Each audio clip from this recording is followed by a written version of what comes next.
निशा आज बहुत दिन बाद मिलल बड़ी तो इनकर बड़ाई अच्छा से करे के पड़ी। 8 साल से 11 साल हो जाए तो भाषा में काट दे। हर कली गुलाब नहीं होती, जो प्यालों में छलक जाए वो शराब नहीं हो। झूठी उम्मीद पर ताजमहल बनाने वाले, ये हम भी जानते हैं, हर महबूबा मुमताज नहीं हो। देखो अब क्या करब तू ही जान।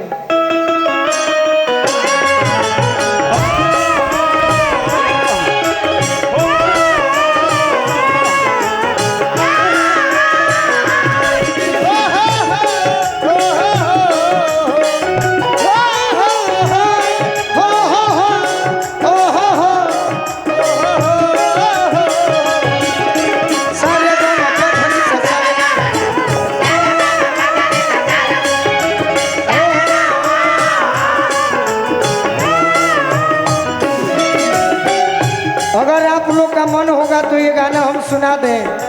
अरे बंगला गाड़ी झुमके कंगना सब दे देना उसको सजना, आग लगी उसकी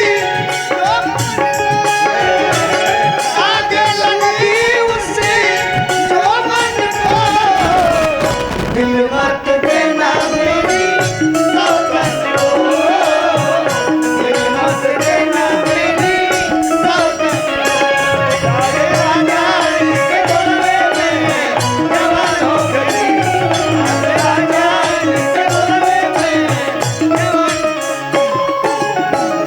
सखी।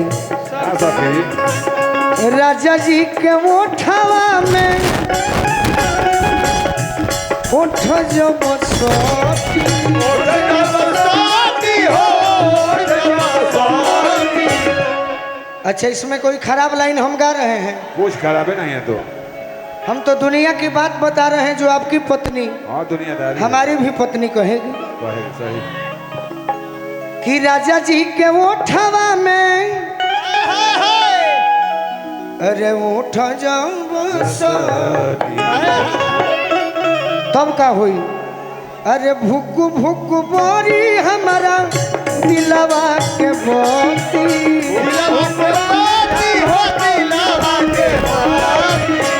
भुक भुक बोरी हमारा दिलवा के बोती।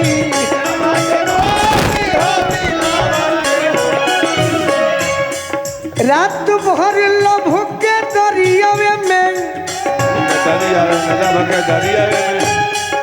हम जानते हैं जब से तुम्हें देखा दिल को कहीं आराम नहीं। और जब पति पत्नी का रिश्ता एक ऐसा रिश्ता है जब सात बंधन में जब बनते तो एक दूसरे के सिवा किसी और कोई और नहीं दिखता है। इन होठों पे एक तेरे सिवा कोई नाम नहीं। बन गया हूँ मैं तेरा दीवाना, धीरे धीरे से दिल को चुराना, धीरे धीरे तुमसे प्यार हमें है कितना जाने जाना, तुमसे मिलकर तुमको है बताना। आज राजा जी के बोले में जवान हो गई, आज राजा जी के बोले में जवान हो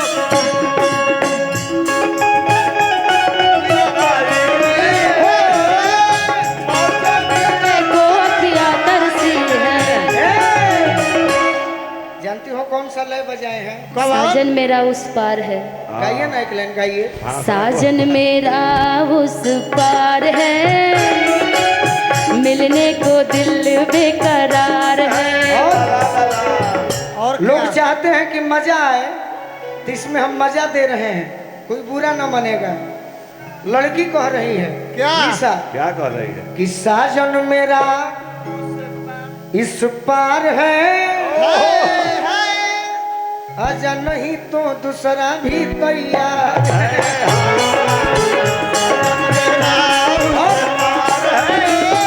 तैयार है प्यार करने के लिए। हाँ भाई, इसमें गलत क्या है? कुछ गलत नहीं है, इसमें गलत क्या है? क्या? कुछ नहीं है। वो तो चाहत में अखियां उससे मिलने को बरसों बरसी है, उससे मिलने को बरसों बरसी है, उसके चाहत में अखियाँ तरसी है, दिल का ये करता इंतजार है, आजा नहीं तो दूसरा भी। ये तो मेरा दिलदार है, और नहीं तो दूसरा भी तैयार। आज राजा के कोने में जवान हो गई, आज राजा के कोने में जवान हो गई। रोगन गनाई पिया और तने जन जे नारियल के रस्सी बांधल बा, तार वाला माइक बगाओ तनी जाए। सही बात बा। कोना जब उठई है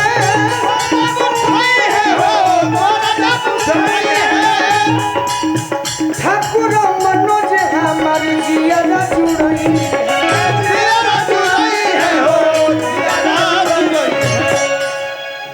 कैमरे वाले भाई खाली हमारे के देखावत रहे, हम अपन चोरावत नहीं।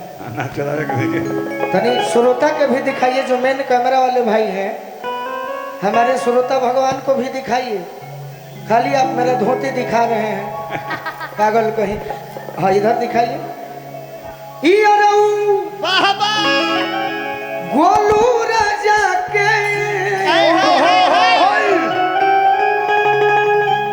अरे परेशान हो दी राजा जी के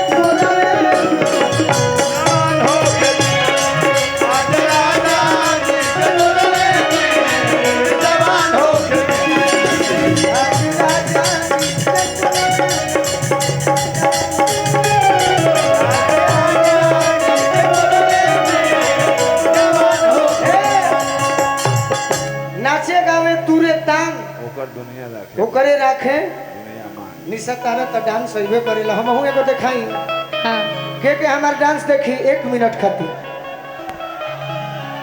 रो सब हमार डांस देखो। हाँ भाई, हमारा आवेला ना, खाली प्रयास करो तनी। ई अरौ गोलू राजा, ई अरौ गोलू राजा, अरे सारा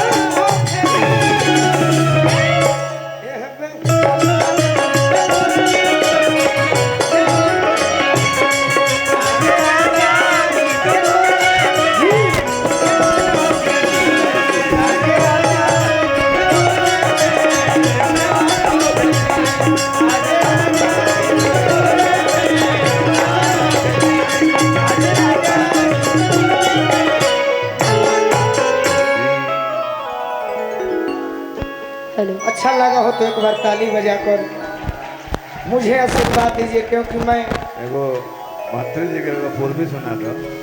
पूर्वी तू ये जब पूर्वी सुने वाला आई तनी हाथ उठाओ लोग तो चल के उठता कि ना? केहू नहीं खे सुने वाला है। पूछ के देखो, पूछी का हम जान अपने खी देखा सब पूर्वी पे हाथ उठाता। यही पूर्वी वाला हाथ ना है, पश्चिमी वाला हाथ। रवि जी हटिए, गाने दीजिए। डिस्टर्ब मत कीजिए भाई, बैठिए आप। आप भी कुछ कहो यार। Hello hello. जब पत्नी शादी का कैली, अब पत्नी चाहत रही कि आज राजा जी के कुरवे में जवान होके जी। जब कल के अपना मायके जाता रही तो उनकर सखी सब पूछा तड़ी कि अच्छा ये बात बताव, कैसन बारे तोर गोलू, तोर पियावा कैसन बारे, अब पियावा के साथ साथ तोर ससुरारी कैसन बा। पत्नी बारा अपना पति के तारीफ करत रही। कैसे करत रही? कैसे हो कि का कहीं ससुर के खीसा के हो खीसा के का कहीं ससुर के खीसा के हो खीसा के कि हमरा राजा जी के कोठे के मकान सखी सीसा के सैया जी के मकान हमरा सैया जी के कोठे के मकान सखी सीसा के हमरा सैया जी के कोठे के का कहीं ससुर के खीसा के हो खीसा के नया घर बना गोलू जी का नया घर बन रहा है, इसीलिए मैं बोल रही हूँ कि का कहीं ससुर के खीसा के हो खीसा के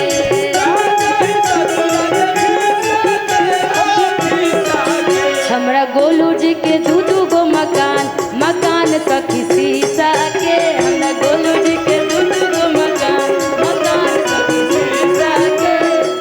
बड़ी मनी मेजर रही है। देखिए कलाकारी अपनी जगह है, कलाकार कोई आएंगे आप लोग बड़ाई करेंगे, एंजॉय करेंगे, लेकिन हमें ये बताइए कि हमारे राजू भैया को कितने लोग मानते हैं दिल से, और कितने लोग आशीर्वाद देंगे एक दो वर्ष 5 वर्ष 10 वर्ष नहीं, सदैव दिल से बताइए हाथ उठाकर। तो हम एक बात कहते हैं, अरे भारत के 55 बोले बुढ़ापा जवानी,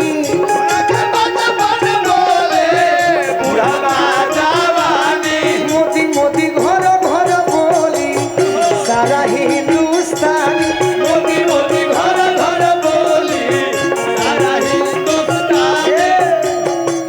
और का भैया सुमन गोलू राजा, भैया सुमन और निशा कोहस का बाखानी। हम की चुनाव 26 में बनू 25 में 25 लास्ट अक्टूबर अरे में अब की 25 में लोहरी, अरे अब की बार साहेबगंज में लोहरी, का लोहरी कमल निशानी, अब की 25 में लोहरी कमल निशानी, अब की 25 में लोहरी कमल निशानी। हमरा राजा जी के दू गो मकान सखी सीसा के राजा जी के दू गो मकान लगा ही रोजे रोजे सैया जी त कोठावा पर चढ़े, रोजे रोजे सैया जी त कोठावा पे चढ़े।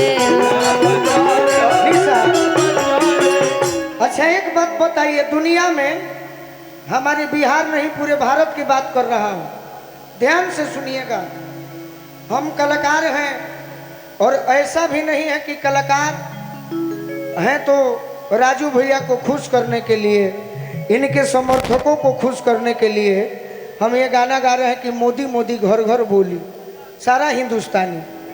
लेकिन एक बात तो सत्य है कि 500 बरस जे तिरपाल में रहल, हाँ भाई, वो भाजपा के ही देन है जे राम जी के मंदिर बन गई अयोध्या में। फिर भाजपा के दिन लगे सीतो जी के मंदिर बना था। तो हम एक लाइन जरूर गाई, सीतो जी चलत रहे चलत रहे। राजा राम जी के बनले मंदिर हो, फिकिर सारा दूर हो गई।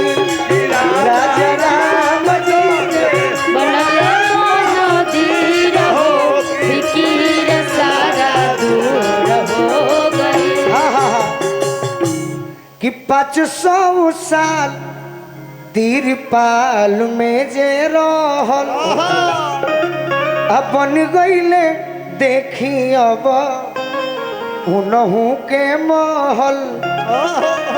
हम अकेले ना कहब कि राजू भैया संगे, राजू भैया संगे चलो बकी रहो, फिकिर सारा दूर हो गई।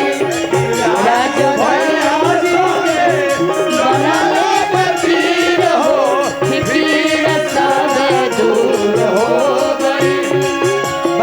निशा कहतरी कि हम खुश बानी हमरा राजा जी के दू दू गो मकान हमरा राजा जी के दूगो मकान चल शीशा के। रोज रोज सैया हमर कोठवा पर चढ़े, छत पे, कोठवा मतलब छत पे, छतवे कह रोजे रोजे रानी हमर छतवा पर चढ़े डांस हो रोजे रोजे कबो न बुराई के हु न करबो करे, हम करेंगे। रोजे रोजे छाता, रोजे रोजे राजा हमर छतवे पर चढ़े, कबो न बुराई के हु न करबो करे। लहू के ला चारो चौहदिया के दिशा रे दिशा के,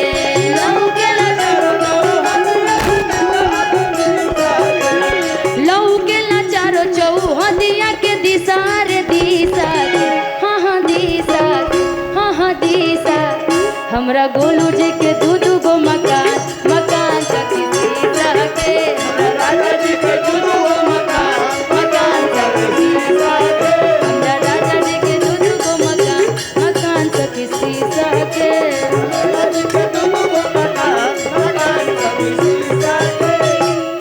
आहो गरमी के दिनमा, आहो गरमी के, आहो गरमी के दिनमा, आहो गरमी के दिनमा, आहो गरमी के, आहो गरमी के दिनमा।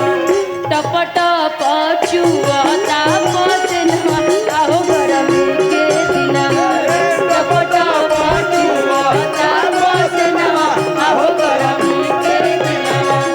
हमनी के ऐसन भाई बनी जा, ऐसन हमार नौजवान साथी बड़े की गर्मी में भी हाँ भाई ई तहरा कहे के पड़ी आहो ननदो के भैया, आहो ननदो के, आहो ननदो के भैया, आहो ननदो के भैया, आहो ननदो के, आहो ननदो के भैया। अरे देही पटाली दौड़ रैया हो ननदो के भैया। तेरी कोडाल दौड़ रैया हो ननदो के भैया। और हमनी के झांकी भी देखे के बाद हाँ भाई अच्छा एगो गाना के बाद और हम अपने हनुमान जी से मनाई कि हमारे राजू भैया के पद प्रतिष्ठा जीवन भर बरकरार रहो। साथ ही साथ ये क्षेत्र में जब भी हम आई बनी एगो गार्जियन के रूप में, बड़े भाई के रूप में सुमन भैया के प्यार दुलार मिलल बा, सुमन ठाकुर जी के, तो हनुमान जी से मनाई कि हमारे राजू भैया के, हमारे सुमन भैया के आशीर्वाद बनौले रखब हनुमान जी, ताकि हमनियों के बार बार आवे के हाँ भाई हमारे को मौका मिली। रोजी रोटी बांग अरे देही पोटा तोर जोइया एहू ननदो के भैया देहिया कोडाल दौड़ रैया हो ननदो के भैया। थोड़ा धीमे धीमे। ए राजा हो सामर भैला,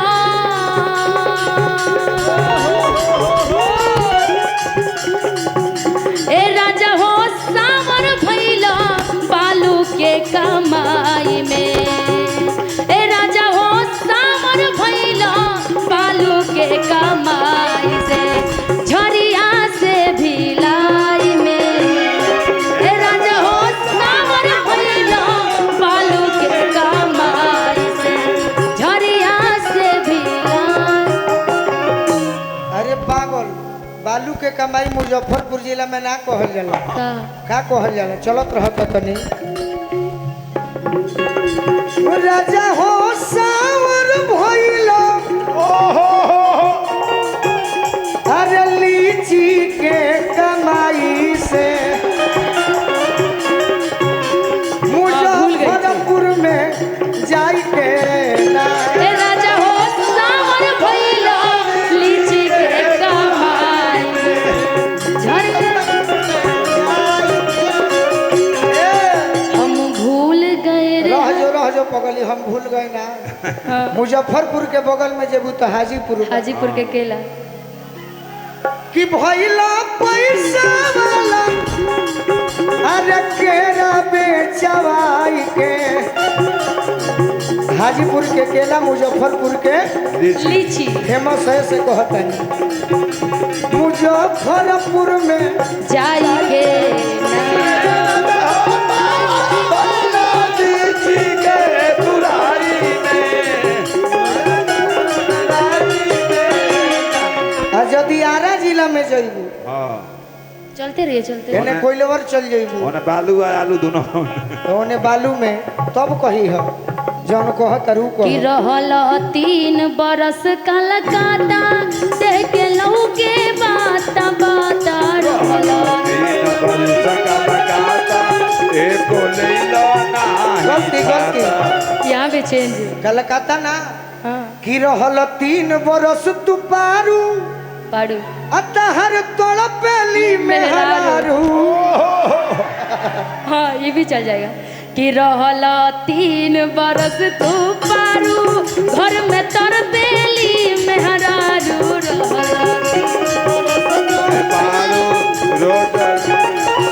हाँ कि बड़ा दाऊद में गइला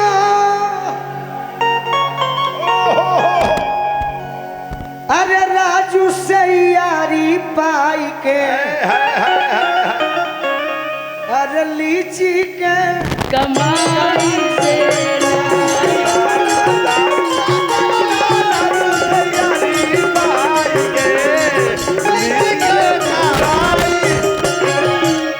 कलकत्ता जाए पजनी हो खमजबूर अरे रजऊ रह मुजफ्फरपुर। कहाँ जाइबो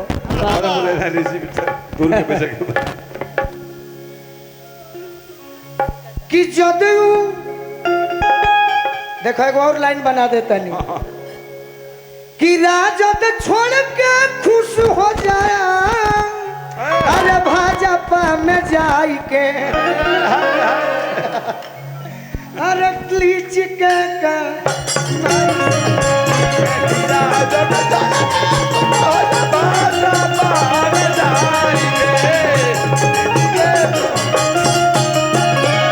एक लाइन अपना लोगों से कहो कि जीवन भर खुश रही हो अपना राजू के विधायक बनाई के अरे लीच के का ना ना ना ना और हम दोनों के लिए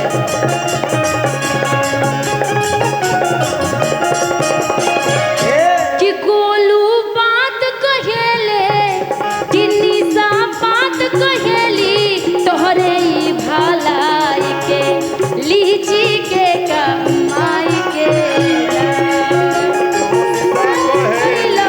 लीची के कमाई में आई के। अब चलत रहे 1 मिनट। अब आप लोग के बीच हम सभी झांकी का एक कार्यक्रम देखेंगे तो इसको हम अच्छे से समाप्त न करेंगे। ऐसा सुंदर तना से हरि बोल